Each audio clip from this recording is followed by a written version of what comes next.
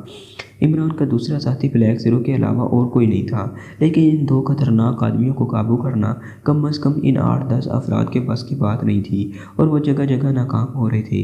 اور اس کے ساتھ ساتھ ہی کبھی کبھی عمران اور بلیک زیرو ان پر کوئی کارآمد نشانہ لگا دیتے تھے، لیکن کوشش یہی ہوتی تھی کہ ان کی ٹانگیں ہی زخمی ہوں۔ در حقیقت یہ کرائے کے ٹٹو تھے، اور ان کی ہلاکت ایک طرح سے عمران کے لیے بے مقصد۔ اصل میں کام تو ڈیوی کا تھا۔ پھر تھوڑی دیر کے بعد ادھر خاموشی چھا گئی اور خوفناک فائرنگ کا سلسلہ بند ہو گیا۔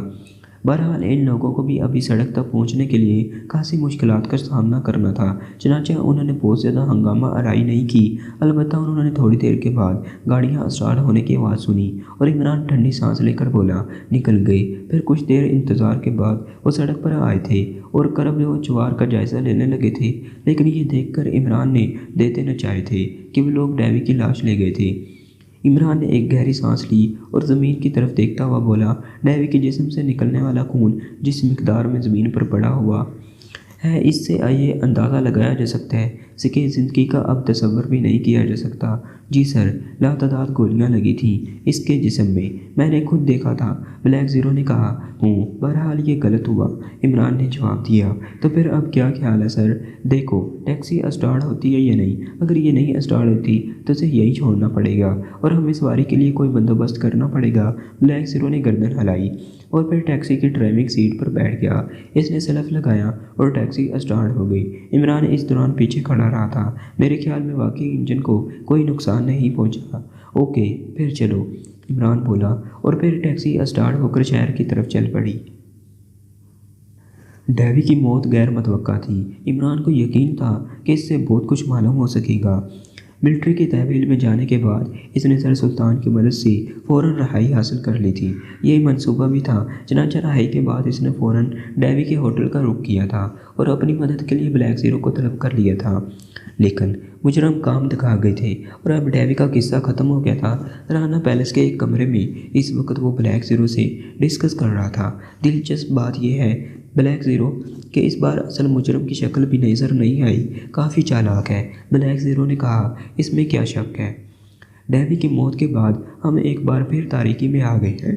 اب فرض کریں وہ کچھ عرصہ کے لیے اپنا کاروبار بالکل بند کر دے اور خاموش ہو کر بیٹھ جائے تو ہاں ایسا ہو سکتا ہے، لیکن عمران نے کہا۔ لیکن کیا؟ بلیک زیرو نے پوچھا۔ بلیک زیرو، ہر مجرم ایک غلطی ضرور کرتا ہے، اسے لکھ لو، ذہن سے ظہیر مجرم ایک غلطی ضرور کرتا ہے۔ جانتے ہو کس لیے؟ نہیں، بلیک زیرو نے کہا، اس لیے کہ وہاں سے اس کی گرفت ہو۔ میں سمجھا نہیں۔ یہ قانون قدرت ہے، کیونکہ قدرت مجرم کو اس کے جرم کی سزا دینا چاہتی ہے۔ آپ کے خیال میں کوئی کلیو اب بھی ہے؟ ہاں ہے، آپ یقین کریں میری عقل ساتھ نہیں دے رہی۔ تمام واقعات میرے علم میں ہیں، لیکن مجھے کوئی پہلو ایسا نظر نہیں آ رہا جسے محسوس کر کے میں یہ سمجھوں کہ مجرم سے غلطی ہوئی ہے۔ لیکن غلطی ہوئی ہے، عمران نے کہا۔ آپ مجھے بتائیں گے؟ نہیں۔ کیوں؟ بلیک زیرو مسکرا کر بولا، تم خود غور کرو، جائے استاد خالی است۔ بلیک زیرو نے مسکراتے ہوئے کہا، غور نہیں کرو گے، فائدہ نہیں ہوگا۔ ایک نام ذہن میں دہراؤ، یہ آخری کارڈ ہے۔ عمران نے کہا، کیا نام ہے؟ بلیک زیرو نے سوال کیا۔ Dale Lodge, ribbon square, office number 11، Imran نے جواب دیا اور بلیک زیرو اچھل پڑا۔ چہرے پر شاندار میک اپ تھا۔ وہ اس وقت ایک مارواڑی سیٹ معلوم ہو رہا تھا۔ ایک قیمتی کار سے اسے اترتے ہوئے دیکھا گیا تھا، اس لیے مینیجر نے اس کا پرتکاب استقبال کیا تھا۔ آپ کی فرم امپورٹ ایکسپورٹ کرتی ہے؟ عمران نے بیٹھتے ہوئے کہا، جی، اور بہت نیک نام ہے۔ میرے پاس ایک بہت بڑا پروجیکٹ ہے، شاید تم نے میرا نام سنا ہو، مالک جی عدن والا۔ عمران نے اپنا تعارف کراتے ہوئے کہا، بہت بڑا نام ہے جناب، ہماری خوش قسمتی ہے کہ آپ نے ہمیں کسی قابل سمجھا۔ فرم کا مالک کون ہے؟ میڈم منکانو، وہ آپ سے ملاقات کرنا پسند کریں گی، میں انہیں اطلاع کرتا ہوں، مینیجر نے کہا، اور پھر وہ انٹرکام پر میڈم منکانو سے بات کرنے لگا۔ ایک بہت بڑی شخصیت آئی ہے میڈم، بہت بڑا کام ہے۔ کون ہے؟ مالک جی عدن والا۔ پھر کیا بات ہے؟ آپ ان سے ملنا پسند کریں گی؟ میرے آفس لے آؤ۔ Okay madam. پھر عمران مینیجر کے ساتھ دوسرے کمرے میں داخل ہوا، لیکن میڈم منکانو کو دیکھ کر وہ بری طرح چونکا تھا۔ وہ ایک نو عمر لڑکی تھی اور سلیمان نے جس لڑکی کا حلیہ بتایا تھا وہ اس کے سوا اور کوئی نہیں ہو سکتی تھی۔ وہ صرف تحقیق کرنے میں یہاں آیا تھا، لیکن اسے بہت بڑی کامیابی حاصل ہوئی تھی، بشرطے یہ کہ اندازہ درست ہو۔ تعارف ہوا اور عمران نے در حقیقت ایک بڑے پروجیکٹ کا منصوبہ ان کے سامنے رکھ دیا۔ میں کسی اتنی بڑی فرم سے یہ کام کرانا چاہتا ہوں۔ اصل میں آپ لوگ اچھی طرح سمجھتے ہیں کہ حکومت نے کتنی ڈیوٹی لگا دی ہے، اور اس کام پر آپ نے اندازہ لگا لیا ہے کہ کتنا پروجیکٹ ہے۔ عمران نے کہا، بالکل۔ منکانو نے کہا، آپ کا کمیشن ہی کروڑوں کا بنتا ہے، لیکن میں صرف کمیشن پر ہی آپ کو نہیں ٹالنا چاہتا، مطلب مسٹر ادنوالا، منکانو نے کہا، اور عمران ہنسنے لگا، پھر بولا، آپ کو کئی کروڑ دینا چاہتا ہوں۔ وہ کس طرح؟ آپ سمجھتی ہیں؟ عمران معنی گیس لہجے میں بولا، یعنی آپ ڈیوٹی بچانا چاہتے ہیں؟ منکانو نے پوچھا، یہ بھی کوئی سوال ہے؟ عمران نے جواب دیا، میں سمجھتی ہوں، سمجھنے سے کام نہیں چلے گا۔ ایڈوانس کتنا دیں گے آپ؟ 1 کروڑ۔ عمران نے کہا، منظور ہے، چیک لکھ دوں؟ نہیں، منکانو نے کہا۔ پھر عمران نے پوچھا، کیش؟ منکانو مسکرا کر بولی، تو پھر آج رات آپ پرل میں میرے ساتھ ڈنر کریں، میری خوش قسمتی ہوگی۔ منکانو نے جواب دیا۔ پھر عمران وہاں سے کولڈ ڈرنک پی کر رخصت ہو گیا۔ سلیمان فلیٹ پر پہنچ گیا تھا، لیکن اس کی حالت بے حد خراب تھی۔ عمران کی موت کو وہ زندگی بھر نہیں بھول سکتا تھا۔ وہ خود کو عمران کا قاتل سمجھتا تھا۔ اب اس فلیٹ میں رہنے کو اس کا دل نہیں کر رہا تھا، لیکن سر عبد الرحمن کا حکم تھا کہ وہ یہیں رہے، اس لیے مجبوری تھی۔ اب وہ ہر وقت روتا رہتا تھا۔ صفدر عمران کی ہدایت پر وہاں پہنچا تھا۔ تمہیں میک اپ کرنا ہے، صفدر نے سلیمان سے کہا۔ کیوں صفدر صاحب؟ سلیمان نے پوچھا۔ ایک کام ہے تم سے۔ کیا؟ سلیمان نے کہا، یہ بعد میں بتاؤں گا، میرا دل کچھ نہیں چاہتا، یہ دل کی بات ماننے کا وقت نہیں ہے۔ مگر کام کس کے لیے ہے؟ یوں سمجھ لو عمران صاحب کے لیے۔ ہائے ہائے، میں نے کیا کر دیا تھا؟ سلیمان نے کہا اور پھر رونے لگا۔ بڑی مشکل سے صفدر نے اسے تیار کیا تھا، پھر اس نے سلیمان کے چہرے پر میک اپ کیا، اسے عمران ہی کا سوٹ بنایا، پھر اسے لے کر چل پڑا۔ اس کا رخ ہوٹل پرل کی طرف تھا۔ پرل میں داخل ہو کر اس کی آنکھیں چندیا گئی تھیں۔ صفدر نے ہدایت کے مطابق ایک میز سنبھال لی، پھر اس نے کسی کی تلاش میں نظریں دوڑائی اور عمران اسے مالک جی ادنوالا کے میک اپ میں نظر آ گیا۔ اس کے ساتھ ایک شعلہ جوالا تھی جو عمران سے ہنس ہنس کر باتیں کر رہی تھی۔ صفدر سنبھل گیا۔ اس نے آہستہ سے کہا، سلیمان جی صفدر صاحب، دیکھو اپنے آپ پر قابو رکھنا ورنہ کام خراب ہو جائے گا۔ کیا مطلب؟ وہ لڑکی یاد ہے جس نے عمران صاحب کے لیے تعویذ دیا تھا؟ بھولوں گا اس کمینی کو؟ ادھر دیکھو، وہ سفید لباس میں۔ صفدر نے اس لڑکی کی طرف اشارہ کرتے ہوئے کہا جو عمران کے ساتھ باتیں کر رہی تھی۔ سلیمان ادھر دیکھنے لگا اور پھر اچھل پڑا، وہی ہے، اللہ کی قسم وہی ہے، نہیں چھوڑوں گا حرام زادی کو، مار ڈالوں گا جان سے۔ سلیمان پنکارا، میں نے کہا ہے دماغ قابو میں رکھو، ورنہ یہاں بھی تمہارے بدن میں 1 درجن گولیاں اتر جائیں گی۔ اسے غور سے دیکھو اور بتاؤ کیا یہ وہی لڑکی ہے؟ صفدر نے سلیمان کو سمجھاتے ہوئے پوچھا۔ پہچان لیا ہے میں نے، یہی ہے۔ خاموش بیٹھے رہو، خبردار چن بنش نہ کرنا، صفدر نے کہا اور اپنی جگہ سے اٹھ گیا۔ اب اسے مخصوص اشارے سے عمران کو بتانا تھا کہ سلیمان نے لڑکی کے بارے میں تصدیق کر دی ہے۔ اپنے کام سے فارغ ہو کر وہ سلیمان کے پاس آیا۔ فکر مت کرو، اس سے تمہارا نکاح کراؤں گا، آؤ فی الحال نکل چلو، اور وہ سلیمان کو وہاں سے لے کر چلا گیا۔ آپ بے حد پرکشش ہیں مسٹر ادنوالا، منکانو نے مسکراتے ہوئے کہا۔ آپ پہلی لڑکی ہیں جو یہ بات کہہ رہی ہیں، ورنہ اس سے قبل کسی نے ایسے نہیں کہا۔ مجھے تعجب ہے، مجھے بھی تعجب ہے، عمران بولا۔ کیوں، آپ کو کیوں تعجب ہے؟ بتا چکا ہوں، عمران نے معصومیت سے کہا۔ آپ کا کاروبار تو بہت بڑا ہے۔ ہاں، اربوں روپے بیکار پڑے ہوئے ہیں۔ بیکار کیوں؟ منکانو نے پوچھا۔ ان کا کوئی استعمال جو نہیں ہے؟ ارے کیا آپ نے شادی نہیں کی؟ ڈیڈی نے کی تھی، کیا پھل پایا انہوں نے؟ کوئی ٹریجڈی بہت بڑی؟ عمران بولا۔ کیا؟ منکانو نے پوچھا۔ میں کیا مطلب؟ میں پیدا ہو گیا تھا، عمران نے کہا، اور منکانو ہنس پڑی۔ بس یہ ٹریجڈی ہوئی ہے، کم ہے کیا؟ آپ بہت دلچسپ ہیں، شکریہ۔ یہ دوسری انوکھی بات ہے، آپ شادی نہیں کریں گے؟ نہیں، سوائے اس کے کہ کوئی مجھ سے شادی کرے، عمران نے جواب دیا، اور منکانو پھر ہنس پڑی۔ آپ کہاں رہتے ہیں؟ ایک لگوادک کوٹھی میں، عمران نے کہا۔ بہت شاندار ہوگی۔ ہاں، لوگ یہی کہتے ہیں۔ اور کون رہتا ہے وہاں؟ منکانو نے پوچھا۔ کوئی نہیں، بالکل تنہا ہے۔